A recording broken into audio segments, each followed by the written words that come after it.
Hello नमस्कार students, एक बार फिर से आज ही रहे हम आपके साथ एक और वीडियो लेकर। आज हम एनालाइज करेंगे जो 6 नवंबर को आपका एग्ज़ाम हुआ था सेट का। और आपने अलग अलग तरह की देखी भी होंगी, लेकिन ये कुछ डिफरेंट है। यानी आपको 100% एक्यूरेसी के साथ इसकी को आप ऐसे मान के ले सकते हैं। तो देखते हैं कि किस तरह से हमने सॉल्यूशन इसका किया है। चलिए शुरुआत करते हैं और आपको बिलीव भी होगा इस चीज़ का कि किस तरह से हमने इसको एनालाइज किया है। तो चलिए शुरुआत करते हैं। पहली अगर हम देखें जो आपके सामने आती है कि उसके अंदर 26 नंबर क्वेश्चन था, और मैंने पिछली वीडियो में भी आपके साथ डिस्कस किया था कि इस तरह के प्रश्नों को किस तरह से हल करते हैं। मानिए या ना मानिए ये इजी था। अब आपको करने का पैटर्न किस तरह का था ये मैटर करता है। आपने किस तरह से इसका सॉल्यूशन किया ये चीज़ ज़्यादा मायने रखती है कि आप अटेम्प्ट किस तरह से करते हैं। कैसे इजी था देखते हैं। एक बात बताओ मुझे, क्या ये आर्टिकल एक और एक ये दो साथ आ सकते हैं क्या?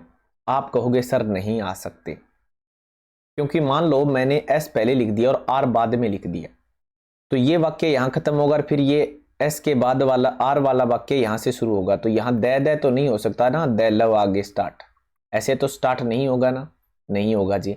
तो अब इसमें एस आर वाले कट कर दो, एस आर वाले क्या हैं कट कर दो, तो 2 नंबर भी इसका आंसर नहीं हो सकता। और क्या नहीं हो सकता, एस आर वाला 4 नंबर भी नहीं हो सकता, क्योंकि इसमें भी तो देखो एक साथ एस आर है, इसमें भी क्या है एस आर है। तो ये एस के बाद आर तो आ ही नहीं सकता, क्योंकि यहां द से खत्म हो रहा है और फिर ये वाक्य द से ही शुरू हो रहा है, तो ये नहीं हो सकता।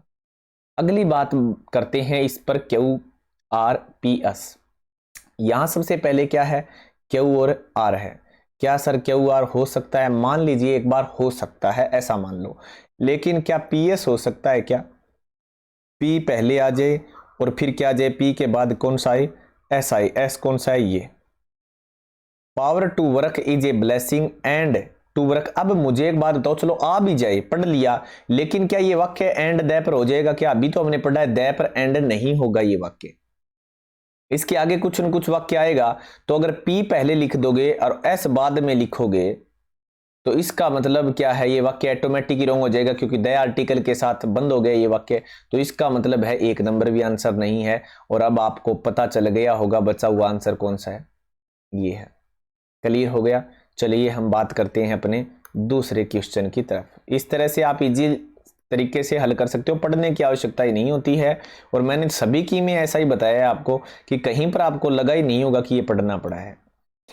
सवाल नंबर है 27। Choose the correct passive voice form of the following sentence. एक बात देखिए, यहां इंपेरेटिव सेंटेंस है। पहली बात आपको ये देखनी है कि इंपेरेटिव सेंटेंस है तो प्लीज है क्या? प्लीज नहीं है, तो पहला देखो रिक्वेस्ट वाला वाक्य ही खत्म हो गया। ठीक है, क्या हो गया, रिक्वेस्ट वाला। दूसरी बात, एक रिक्वेस्ट इसमें और है, ये 2 नंबर भी खत्म हो गया। यू आर रिक्वेस्टेड, क्योंकि रिक्वेस्ट तो है ही नहीं इसमें, तो आप रिक्वेस्ट कहां से लगाओगे? बाकी बाकी एक और है, प्लीज लगा देता तो इसका 2 नंबर सही था, इसका 2 नंबर वाक्य भी सही था इफ वी एड प्लीज, लेकिन प्लीज है नहीं, तो you are requested to bring a cup of coffee. तीसरी बात आई अब लेट ए कॉफी। ये वाक्य में आपने देखा होगा, इंग्लिश पढ़ के आई हैं, तो लेट के साथ क्या आता है, ऑब्जेक्ट आता है हमेशा। और ऑब्जेक्ट के साथ हमेशा क्या आता है, बी प्लस थर्ड फॉर्म। अब आप सोचोगे जी अरे मैंने जीवन में बताया कि पैसिव वॉइस हमेशा बी प्लस थर्ड फॉर्म होती है, लेट लट का कोई चक्कर नहीं है। पैसिव वॉइस बनेगी तो हमेशा बी प्लस थर्ड फॉर्म होगी होगी, जिंदगी में याद रख लेना। और ये देखो वाज के साथ थर्ड फॉर्म लगा रखी है तो बी प्लस थर्ड फॉर्म ही है, लेकिन ये वाक्य गलत हो गया, क्योंकि लेट के बाद ये जीवन में याद रख लेना बेयर इन्फिनिटिव वर्ब आती है, यानी वर्ब की फर्स्ट फॉर्म आती है। तो तीसरा प्रश्न भी जो आंसर है वो ऑटोमेटिक ही गलत हो जाता है। और बचा कौन सा, चौथा। और ये देखो लेट भी आया है, एक कप भी आया है, एक कप ऑफ कॉफी भी आ गया है, ये आपका हो गया ऑब्जेक्ट। लेट के बाद ऑब्जेक्ट भी ठीक है। ये रही आपकी बेस वर्ब भी आती है लेट के बाद बी, और बी के साथ थर्ड फॉर्म ये रही। और आपका वाक्य 100% क्या होगा, आंसर 4 नंबर होगा। दुनिया की कोई ताकत नहीं रोक सकती, वरना मिलेगा फ्री फंड का नंबर, क्योंकि ये प्रश्न ही सही नहीं है। और दूसरी बात, एक और बात बताता हूं, जब तक आपके पास सब्जेक्ट ऑब्जेक्ट ये है ना, तब तक आपको यू आर रिक्वेस्टेड टू वाला करना भी नहीं है। ये तब होते हैं जब आपके पास ऑब्जेक्ट न हो। जैसे रन, मैंने वाक्य लिख दिया, क्या लिख दिया, मैंने वाक्य लिख के छोड़ दिया। अब देखो फर्क थोड़ा सा, एक वाक्य देख भी लो टाइम। ये रन है, ये तो है एक वर्ड मीनिंग, मैंने लगा दी डॉट और पैसिव वॉइस बनाना आ गया, तो यहां हो जाएगा you are asked to run. अब बनेगा, क्योंकि ऑब्जेक्ट है नहीं तो लेट वाला भी यूज नहीं कर सकते, शुड वाला भी यूज नहीं कर सकते। चलो आगे बढ़ते हैं हमारे सवाल नंबर 28 पर। सवाल नंबर 28 क्या कहता है वो देखो ध्यान से। Pick out the word of the following sentences which has an error, एक गलती है। वन ऑफ द स्टेट, देखो यहां गलती हो गई पहले नंबर में, ये रहा। यहां देखो स्टेट में से एक क्या होगा भाई, स्टेट ही एक ही दे रखा है, वन ऑफ द स्टेट्स।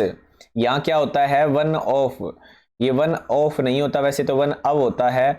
और जहां जहां ये आ गया तो यहां प्लूरल होना चाहिए था ऐसे, यानी स्टेट्स में से कोई एक।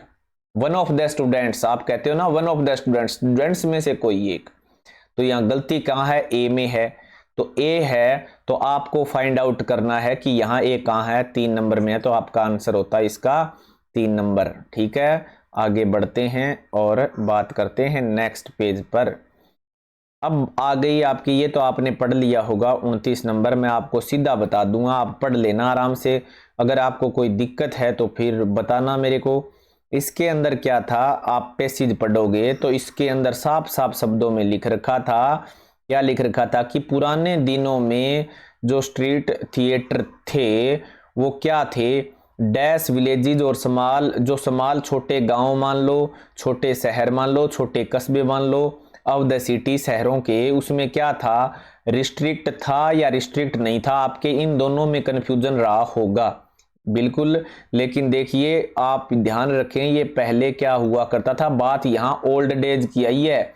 यहाँ क्या बात आई है, ओल्ड डेज की आई है, पुराने दिनों में बताओ। तो पुराने दिनों में आप आंसर की में कुछ एक ये बता रहे हैं तो ये नहीं होगा, इसका आंसर है ये होगा 2 नंबर। आप आंसर की अलग अलग तरीके से पढ़ते हो, लेकिन पैसेज को भी ध्यान से पढ़ना हमें जरूरी है।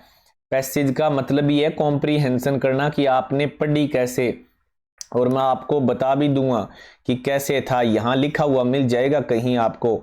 Street theatre in India is a well established ancient art form despite the flourishes of modern means of entertainment communication, street theatre continue to flourish in India. यहां आपको मिलेगा कहीं ना कहीं स्ट्रीट थिएटर एंटरटेनमेंट।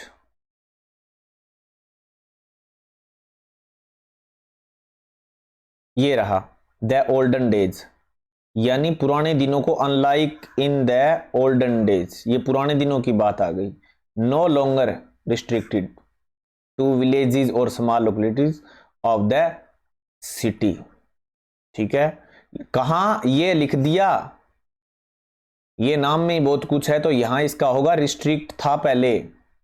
कहां, इन ओल्डन डेज की बात हो रही है, लेकिन यहां बात कर रहा है वर्तमान की, अनलाइक, इनको छोड़ के, कौन से दिनों को, इन द ओल्डन डेज को।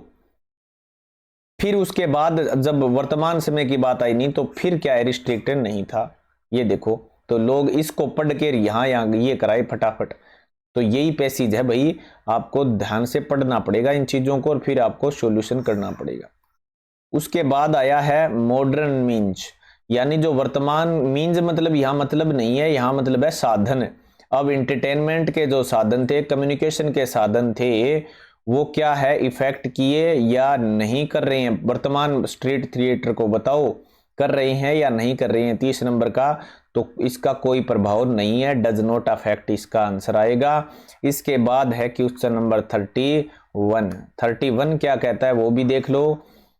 31 है, जो स्ट्रीट थिएटर यूजुअली, सामान्य तौर पर डैश विद इश्यू ऑफ, यहाँ पब्लिक इंपॉर्टेंस, ये तो देखो बिल्कुल इजी सा ही था और आपने कर भी दिया होगा मुझे पता है, डील्स विद इश्यू।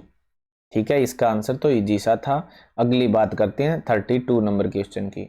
यहां करना है दैट आर प्लांटिंग, ये क्या कहा, choose the correct alternative to improve the underline part of the following sentence, if no improvement is required your answer is 4। अगर कोई आपको लगता है कि नहीं है रिक्वायरमेंट की तो 4 करें। डोंट जज each day by the harvest you rib but by the seeds that you plant. ये बिल्कुल इजी सा ही था, ये आपको अगर आते हैं, हाँ आना था, चाहिए यहाँ दैट की जगह विच भी लगा दो तो भी सही था, लेकिन दैट है विच कहीं नहीं है, तो दैट यू प्लांट। यानी आपको क्या करना है, डोंट जज each day by the harvest you rib, यानी हर तरह से आप ऐसे नहीं ले सकते, जज नहीं कर सकते। जो आप फसल को कम ज़्यादा आप कहते हो, बुरा भला नहीं कह सकते, आप बीज कैसे बो रहे हैं वो मैटर करता है, ठीक है ना। उसके बाद बात करते हैं आगे। उसके बाद आपका सवाल नंबर 33 कहता है, क्या कहता है वो देखते हैं।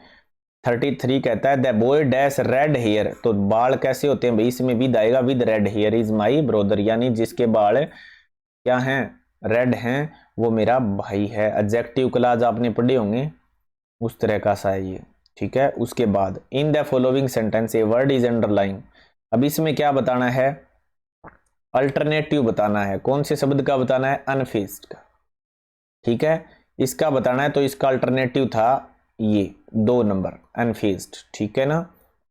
इसके बाद है नेक्स्ट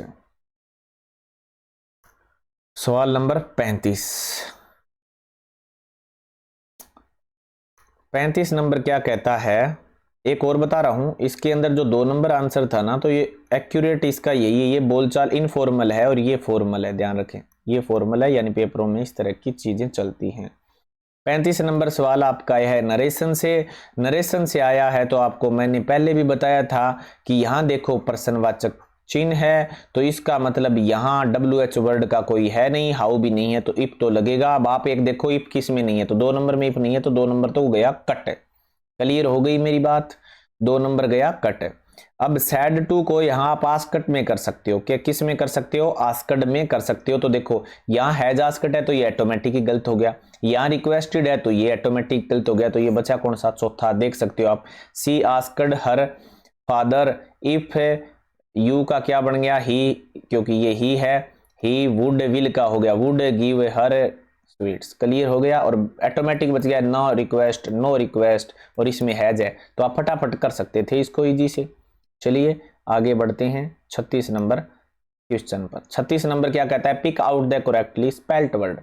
इसके अंदर फैमिलियर की स्पेलिंग सही है, बाकी इसकी भी गलत है, इसकी भी गलत है, और इसकी भी गलत है। इसी तरह से little learning is a dangerous, खतरनाक चीज क्या होती है, उसका क्या बताना है, उल्टा बताना है, एंटोनिम क्या बताना है, उल्टा। खतरनाक का मतलब जो खतरनाक नहीं हो, और इसका मतलब खतरनाक इनमें से कौन सा है, स्मूथ का मतलब तो आप भी जानते हो, इसका कोई खतरनाक के साथ चक्कर है नहीं। सवाल नंबर ये है 37, तो इसका क्या होगा, सेकंड नंबर आंसर हो जाएगा, जिसका अर्थ होता है अहानिकारक। मैं लिख देता हूं, इसका अर्थ होता है अहानिकारक, जो खतरनाक नहीं हो उसको कहते हैं अहानिकारक। उसके बाद बात करते हैं 38 नंबर क्वेश्चन की। 38 नंबर क्या कहता है, the child longed for the mother as love. Long का मतलब होता है चाहत रखना, ठीक है, क्या होता है, चाहत रखना, मम्मी के प्रेम की चाहत है उनको। तो यहां पर साउटेड होता है चिल्लाना, फेल होता है गिरना, ये आंसर तो आपके वैसे भी नहीं था, रिफ्यूज होता है मना करना, बचा कौन सा, ये। क्लियर आंसर हो गया, ये तो इजी था, अगर इसका वर्ड मीनिंग पता था तो इजी था। अब आता है 39 नंबर क्वेश्चन, और इसमें बतानी है स्पेलिंग। तो यहां पर इंस्टीट्यूशन, ये ही स्पेलिंग NALIZ, ये स्पेलिंग हो गई गलत, दूसरी हो गई फिर गलत, क्योंकि यहाँ तो वैसे भी इनिटिव क्या होता है, कुछ नहीं होता, इंस्टीट्यूट ये सही है, तीसरे नंबर की स्पेलिंग सही। आगे देखने की जरूरत नहीं है, अगर एक स्पेलिंग आ गई तो ऑटोमेटिक है, क्योंकि स्पेलिंग एक ही सही आएगी, बाकी आएगी नहीं, वो पर्सन इसी तरह से बनाते हैं। आफ्टर दैट देखते हैं 40 नंबर। 40 नंबर क्या कहता है, पिक आउट करेक्टली, तो यहाँ पर स्पेलिंग देखिए कौन सी सही है 40 नंबर क्वेश्चन की, सजेशन SUGGES देख लो कहाँ है, ये रहा ESTION, तो 3 नंबर इसका आंसर हो जाएगा। ये भी गलत, ये भी गलत, ये भी गलत। आई होप दोस्तों आपको ये वीडियो अच्छी लगी है, और अगर आप इस तरह से आंसर करके आए हैं तो 100% आपके नंबर आने की पूरी संभावना है। धन्यवाद, थैंक यू।